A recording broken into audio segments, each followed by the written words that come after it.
I couldn't breathe as I watched her smiling over the destroyed mailbox. I couldn't remember how many times. I knew this was no accident. Her deliberate destruction offended me. She thought she had power. She thought she could control this neighborhood, using fines and threats to destroy me. But what she didn't know was that I wasn't who she thought I was. I wasn't just the neighbor who would just sit there and take it. No, I had something she never expected. Something that would change everything. It was time to show her what real power was. My name is Marcus Thompson. 6 months ago, I moved back into my late grandmother's house in Maple Grove subdivision after 8 years serving in the Army Corps of Engineers. I'm a civil engineer now, working for an urban development company. I'm naturally a calm, analytical person who believes in planning ahead and always having backup strategies, traits that served me well in the coming battle. The villain of my story is Karen Morrison, a 36-year-old blonde woman who never seemed to wear anything except that bright red tracksuit, as if she were perpetually ready for some kind of athletic competition that never came. She'd been the HOA president of Maple Grove for 3 years, treating the position like she was running her own personal dictatorship rather than a community organization. Maple Grove was a peaceful subdivision built back in the 1980s, consisting of 47 modest but well-maintained houses arranged along tree-lined streets that had once represented the American dream of suburban tranquility. The HOA was established in 2015, originally just to maintain common areas, organize the annual block party, and handle basic community standards that everyone could agree on. But when Karen took over in 2021, she immediately began implementing increasingly ridiculous rules and hitting residents with constant fines for violations that seemed to change weekly based on her personal preferences. The trouble started innocently enough when I replaced my grandmother's rusted old mailbox with a nice navy blue one, her favorite color and a small tribute to her memory that I thought was both practical and sentimental. Karen decided this simple act violated some uniform color standards that supposedly required all mailboxes to be beige, though I'd never seen any such rule in the original HOA documents I'd received with the house purchase 6 months earlier. When I politely explained this to her during our first meeting, standing on her perfectly manicured front porch while she looked down at me like I was some kind of insurgent threatening the natural order, she got that particular look in her eyes that I'd seen before in difficult commanding officers. The look that said this was going to become personal whether I wanted it to or not. "You clearly don't understand how a civilized community operates, Marcus," she said, using my first name with the kind of condescending tone usually reserved for addressing small children or particularly slow students. "Rules evolve as the community grows and matures. We can't have people just doing whatever they want without considering the impact on property values and neighborhood aesthetics." I kept my military composure and asked to see the meeting minutes from the vote that supposedly established this new rule. She smirked and told me those were internal documents not shared with uncooperative residents who refused to participate in community governance. That's when I knew this woman was going to be a serious problem, though I had no idea how far she was willing to escalate things. The first official harassment wave began with a formal notice demanding a $150 fine for my non-compliant mailbox, delivered with the kind of bureaucratic authority that Karen clearly enjoyed wielding. When I showed up at her door with my purchase contract and the original HOA bylaws from 2015, asking for clarification on exactly when and how these new rules had been established, her attitude shifted from condescending to openly hostile. "The rules were updated in a 2023 meeting that you obviously didn't attend since you weren't living here yet," she snapped, as if my absence from a neighborhood I didn't live in yet was somehow a character flaw that disqualified me from basic property rights. By week 3, I'd installed security cameras around my property, old habit from my military days of always securing your perimeter and maintaining situational awareness. The very first day, those cameras caught Karen deliberately driving her BMW onto the grass strip in front of my house during her morning patrol, tearing up part of my lawn while maintaining eye contact with my front door, as if she wanted me to see her vandalism. The next morning, I found a $75 fine notice in my mailbox for failure to maintain landscaping standards, the kind of Orwellian logic that would have been hilarious if it wasn't costing me money and peace of mind. I started researching Virginia HOA law extensively, spending my evenings reading state regulations and court cases with the same methodical attention I'd once applied to studying explosive device schematics. What I discovered was that most of Karen's tactics were completely illegal under state law, which gave me hope, but also made me realize how many other residents were probably suffering in silence. I began quietly reaching out to neighbors and discovered a pattern of systematic abuse that went far beyond my mailbox situation. Mrs. Rodriguez, a 67-year-old retiree who'd lived in Maple Grove for 15 years, had been fined $300 for planting red roses instead of white ones in her own front yard. She told me red flowers were too aggressive for our community aesthetic, Mrs. Rodriguez whispered to me across her fence, glancing around nervously as if Karen might be listening from the bushes. I planted those roses for my late husband. Red was his favorite color, but she doesn't care about that.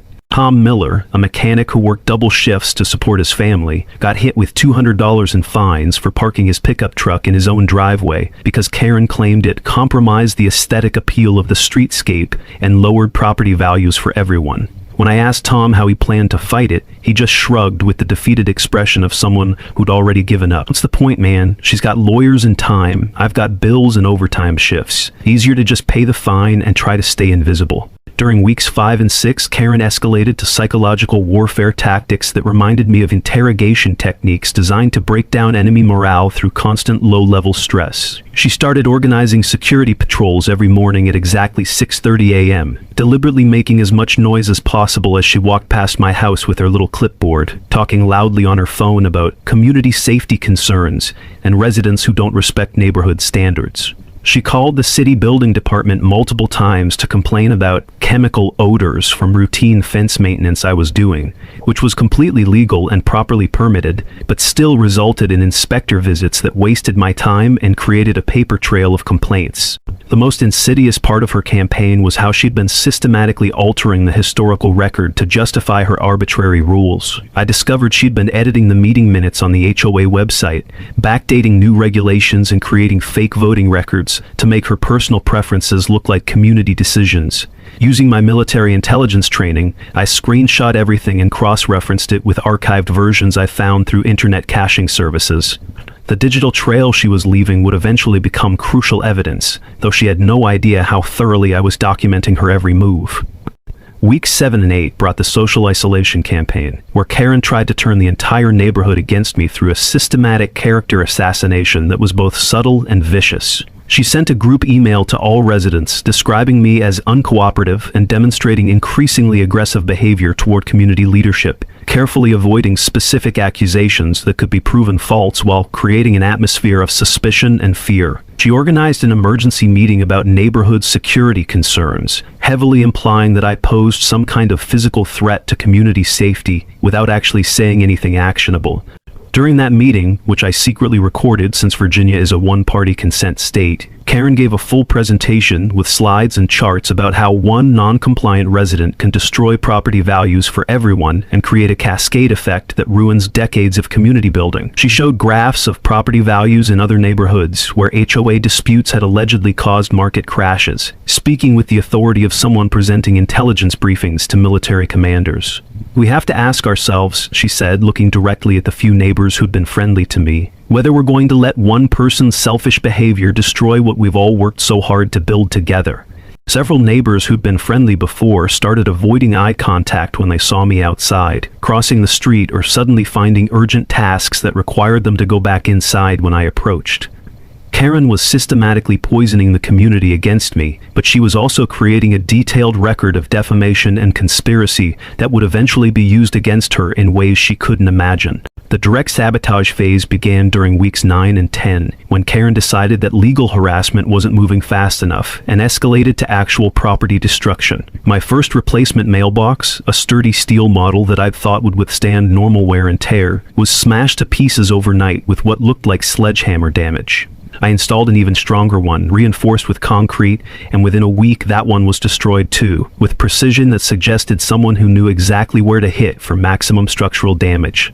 When I expanded my camera coverage to capture a wider angle and reviewed the footage frame by frame, I caught Karen red-handed deliberately swerving her BMW to clip my mailbox posts while maintaining perfect control of her vehicle, with a kind of precision driving that proved clear intent rather than accidental contact. I took the video evidence to the police station, hoping that Officer Martinez would finally take action against what was obviously criminal behavior, but he just shrugged and said it looked like traffic accidents to him.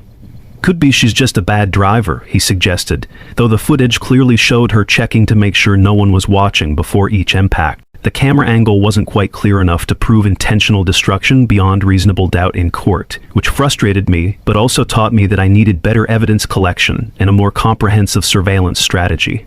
Karen was getting bolder because she thought she was untouchable, operating with the confidence of someone who'd never faced serious consequences for her actions, but she was actually building the criminal case against herself with every reckless move. But the final escalation that forced my hand came when Karen hired a building inspector to conduct a safety review of my property, hoping the city would find code violations that could be used to order partial demolition of my house or impose massive. Simultaneously, she filed a civil lawsuit against me in county court, claiming I was disturbing the peace, threatening property values through deliberate noncompliance, and creating a hostile environment that endangered the safety and well-being of law-abiding residents, demanding $50,000 in damages, plus legal fees, and a court order forcing me to relocate outside Maple Grove. When I opened that court summons on Friday morning, standing in my front yard while Karen watched from across the street with that same satisfied smile she'd worn after destroying my mailbox, I realized this woman had declared total war on my life and livelihood. She'd crossed the line from petty harassment into attempting to destroy everything I'd built since leaving the military, and that's when I decided it was time to remind her exactly who she was dealing with and what resources I actually had at my disposal. That Friday night, I cleared everything off my garage workbench and spread out the official land surveys of our neighborhood, pulling out my old military maps and measurement tools, the same methodical approach I'd used for reconnaissance missions in places where making mistakes got people killed.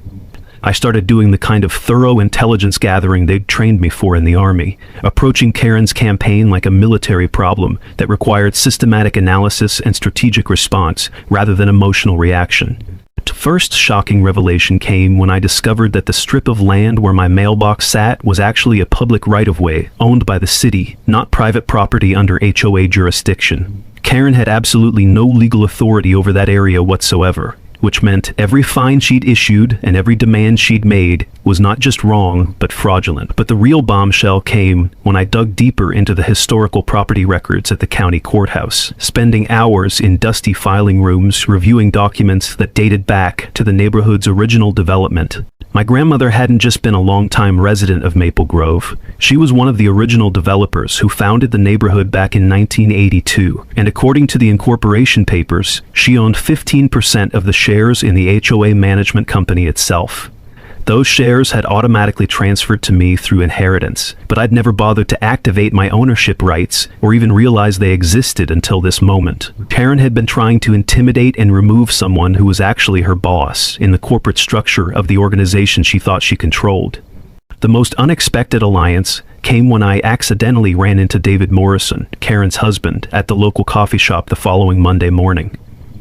David looked absolutely exhausted, with the kind of stress lines around his eyes that I'd seen in soldiers dealing with impossible situations, and when I introduced myself, his face went completely pale. "Oh, God. You're Marcus Thompson," he said, immediately starting to apologize for his wife's behavior, before I'd even said anything about the situation. "I am so sorry for what Karen has been doing to you. I've told her repeatedly to stop this insanity before it destroys our family." David actually pulled out his phone and started showing me screenshots of text message arguments where he'd tried to talk Karen out of her escalating campaign. "She's becoming obsessed," he said quietly, glancing around the coffee shop like he was afraid she might walk in at any moment. "I'm a property lawyer. I know exactly how illegal most of her actions have been, but she won't listen to professional advice anymore. She just keeps saying that she has to protect the community from disruptive elements, like she's running some kind of military operation." He handed me a manila envelope containing copies of internal emails where Karen had openly admitted to other board members that she would do whatever it takes to drive the uncooperative resident out of our neighborhood, even if it means pushing the boundaries of HOA authority. David also confirmed that Karen had been illegally modifying HOA bylaws without proper resident voting, forging meeting minutes, and imposing fines that had no basis in any legitimately passed regulation. "Every fine she's issued in the past 18 months is completely invalid under Virginia law," he told me, "but she's convinced herself that she's saving the neighborhood from chaos." Using my newly discovered shareholder rights, I formally demanded a complete financial audit of the HOA books, exercising corporate authority that Karen didn't even know I possessed. What I found was absolutely criminal and far more extensive than I'd imagined. Karen had spent $8,000 from the community fund on legal consulting fees that went straight to her husband's firm for her personal vendetta against me, essentially using resident dues to finance her harassment campaign. Another $12,000 in landscaping maintenance fees had been transferred to a company owned by Karen's sister, though no actual landscaping work had been performed beyond what residents were already doing themselves. She'd collected over $15,000 in illegal fines from residents over the past 2 years and never reported any of it to the IRS, as required by federal law for nonprofit community organizations. The money was sitting in a separate account that only Karen had access to, essentially functioning as her personal slush fund for whatever projects she deemed necessary for community improvement. This woman wasn't just a petty tyrant drunk on small-scale power. She was running a full-scale embezzlement and fraud operation using her HOA position as cover. Now it was time for my engineering background to shine in ways that Karen could never have anticipated. I designed a new mailbox system using everything I'd learned about defensive fortifications, structural engineering, and demolition resistance during my military service.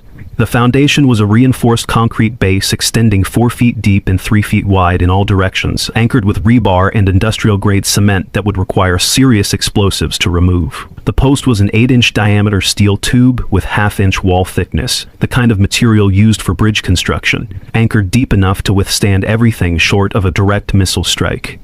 The mailbox itself was constructed from aircraft-grade aluminum with integrated shock absorption systems designed to distribute impact force across the entire structure, rather than concentrating it at weak points. I embedded multiple 4 cameras with night vision capabilities and 360 alert coverage, plus vibration sensors that would instantly alert my phone if anyone so much as touched the structure. The entire construction met every USPS regulation and city building code, and I got written approval from the municipal engineering department before beginning installation, creating a paper trail that would protect me from any future legal challenges. The turning point came during an emergency HOA meeting that Karen called to address the Marcus Thompson problem once and for all, expecting to rally community support for her final push to remove me from the neighborhood. I showed up in a crisp business suit carrying a leather briefcase full of organized documents, looking nothing like the casual neighbor everyone thought they knew. The transformation was deliberate. I wanted people to see the military officer and professional engineer rather than just the quiet guy who minded his own business. When Karen started her usual speech about removing disruptive elements from the community, I stood up with the kind of command presence they'd taught us in officer training and calmly said, "Before anyone votes on anything, I think everyone should understand the actual legal situation here."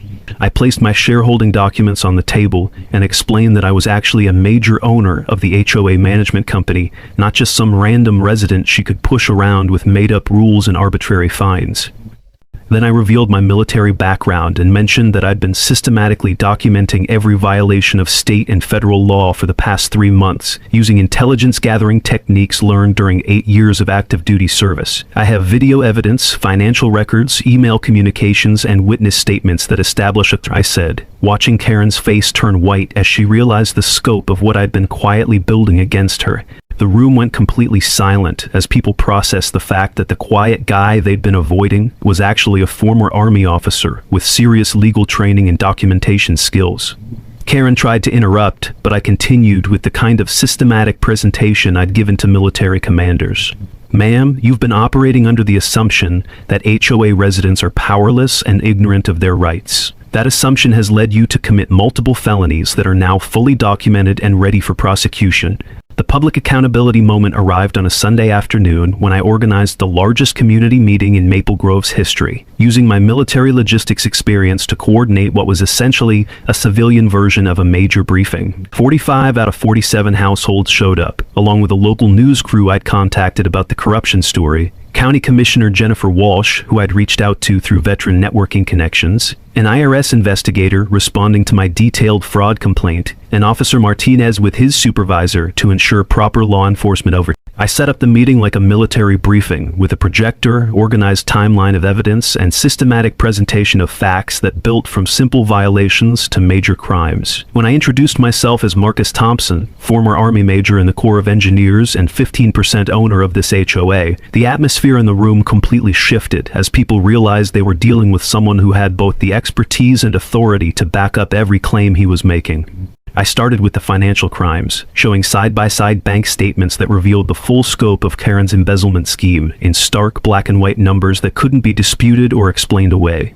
$23,000 has disappeared from community funds through fake invoicing, unauthorized transfers, and payments to companies owned by Karen Morrison and her family members, I explained, pointing to specific transactions highlighted on the projected statements. I think this money came from your dues and fines, and it was used for personal expenses rather than community maintenance as required by law. Mrs. Rodriguez stood up during this presentation, her voice shaking with anger as she said, "So that's why my..." The document falsification evidence was even more damning because it showed premeditation and systematic deception rather than simple financial mismanagement. I displayed the original meeting minutes I'd archived from internet caches, compared to the current versions on the HOA website with identical dates but completely different content. 47 separate alterations include fake votes authorizing penalty powers, backdated policy changes that never actually happened, and manufactured resident approval for rules that were never discussed, I explained, highlighting each change with laser precision. Officer Martinez leaned forward and asked if this constituted criminal forgery under Virginia law, and I confirmed that it absolutely did, according to State Criminal Code Section 18.2-170. Each falsified document represents a separate felony charge, I added, and the systematic nature of the alterations establishes a clear pattern of intentional fraud rather than accidental errors. Then I played the video compilation from my security cameras, showing Karen deliberately destroying my mailboxes on 6 separate occasions, along with documentation of her harassment patrols and multiple trespassing incidents. The footage was clear and damning, showing someone who knew exactly what they were doing and took satisfaction in the destruction they were caused. But the real bombshell was the audio recording from a previous HOA meeting, where Karen's voice could be clearly heard saying, "We need to make his life so miserable that he sells his house and leaves our neighborhood. I don't care what it takes or how long it takes. He's going to learn that we don't tolerate troublemakers here." The gasps from the audience were audible, and Tom Miller stood up shouting, "Jesus Christ, Karen, we're supposed to be neighbors helping each other, not enemies plotting each other's destruction." Karen's face had gone completely white as she realized her own recorded words were being played back to the entire community, destroying any chance she had of maintaining plausible deniability. The most shocking moment came when David Morrison suddenly stood up and announced, "I need to make a statement to this community about my wife's behavior." Karen stared at her husband in absolute horror, clearly having no idea that he was about to completely destroy her position in front of everyone. As a property lawyer with 15 years of experience in HOA law, I repeatedly advised my wife that her actions were illegal and would result in serious criminal charge, he said, his voice carrying the weight of someone who'd been carrying a terrible burden for months. He handed me a thick folder containing every email, text message, and written communication where he'd warned Karen about the legal consequences of her escalating campaign. I told her that harassment, embezzlement, and document forgery were felonies that could result in prison time and massive financial penalties. He continued, but she ignored my professional counsel and continued this destructive obsession. I cannot remain silent while she violates state and federal law and destroys the reputation of our family. Then he dropped the final bombshell that left everyone in the room stunned. "I'm filing for divorce Monday morning because I refuse to be associated with criminal behavior, and I'll be testifying against her in any legal proceedings that result from this investigation." The room erupted in shocked murmurs as people realized that even Karen's own husband was abandoning her cause. I opened the floor for community testimony, and one by one, stories poured out that painted a picture of systematic abuse that had been hidden beneath the surface of our quiet neighborhood. Mrs. Rodriguez described being threatened with foreclosure proceedings over her rose colors, forced to spend money she couldn't afford on legal consultation to protect her home. Tom Miller revealed that he'd accumulated $800 in accumulated fines for driving a standard pickup truck, money that had come out of his family's grocery budget and forced them to skip meals some weeks. The Johnson family stood up together to describe how they'd been harassed about their children's chalk drawings on their own driveway, with Karen actually calling Child Protective Services to report unsupervised children creating public nuisances. Elderly Mr. Kim, a Korean War veteran, spoke with tears in his eyes about being fined and threatened for displaying his military service flag because Karen had called it un-American imagery that didn't reflect community values.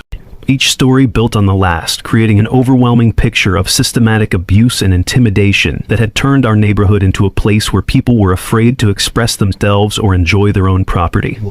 The cumulative weight of testimony made it clear Karen finally lost complete control and started screaming at everyone in the room, her carefully maintained facade crumbling under the pressure of public exposure. "You people don't understand anything about community management. I made this neighborhood perfect. Property values increased 23% under my leadership." Her voice was getting higher and more hysterical as she continued. "I worked 18 hours a day protecting your investments while you sat around complaining about every little rule designed to maintain standards."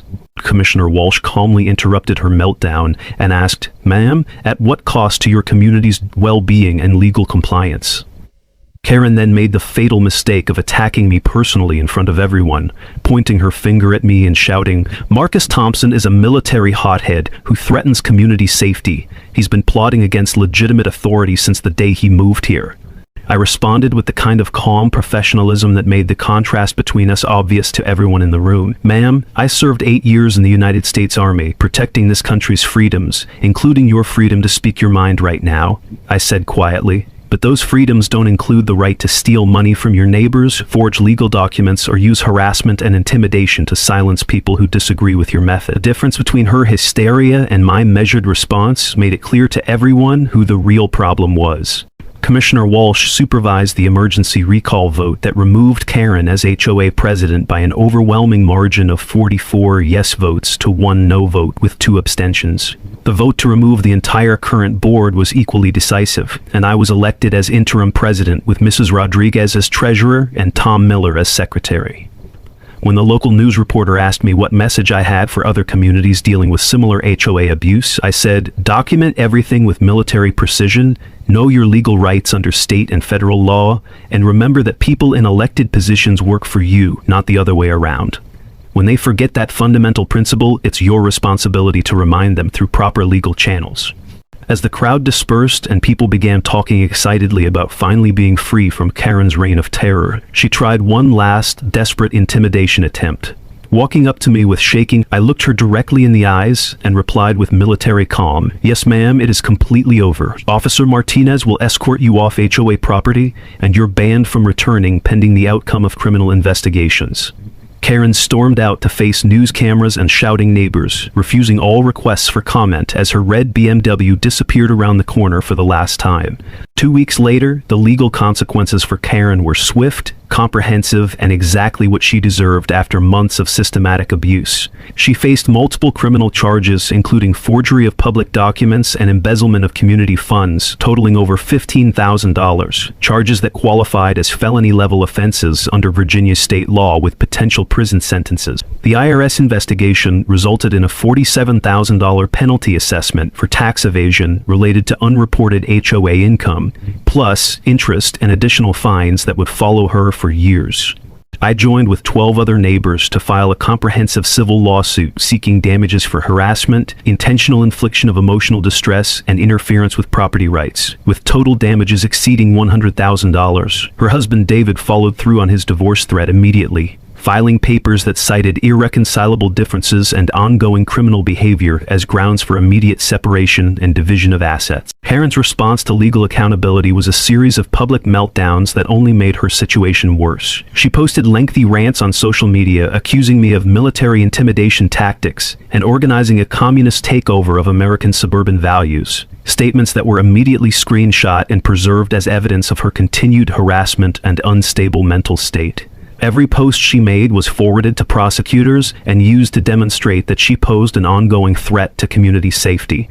Under new board leadership, we implemented completely transparent financial reporting with detailed monthly statements posted online for all residents to review, along with quarterly meetings where anyone could ask questions about community expenditures. All future rule changes would require 60% resident approval through democratic voting rather than arbitrary decisions by whoever happened to be in charge. And we established an independent appeals process for any disputes. We created reasonable fine structures with $25 maximums for legitimate violations and mandatory warning systems that gave people chances to correct problems before facing any financial penalties. Most importantly, we established a proper complaint and mediation process to resolve neighbor disputes before they escalated to disciplinary action, emphasizing communication and compromise over punishment and control. The titanium mailbox I'd installed became a powerful neighborhood symbol of resistance to tyranny, and we added a small commemorative plaque reading, "Dedicated to community resilience. When we stand together, we cannot be broken." Property values in Maple Grove increased 8% in the quarter following Karen's removal, higher than they'd ever risen during her supposedly successful leadership period, proving that fear and intimidation actually hurt the community she claimed to be protecting. 3 months later, we were hosting monthly neighborhood barbecues that brought families together in ways that hadn't happened in years.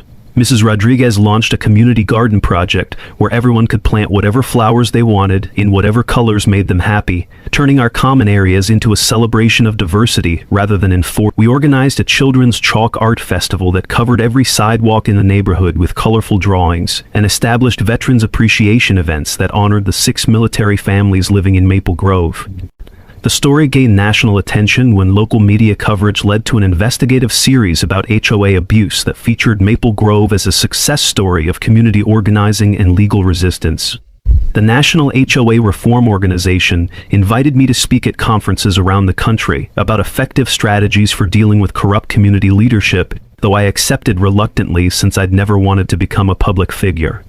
My message was always the same. Systematic preparation and thorough documentation win battles, whether you're in military combat zones or civilian governance disputes. And the key is treating abuse of power like the serious legal matter it actually is, rather than just a personal conflict between neighbors.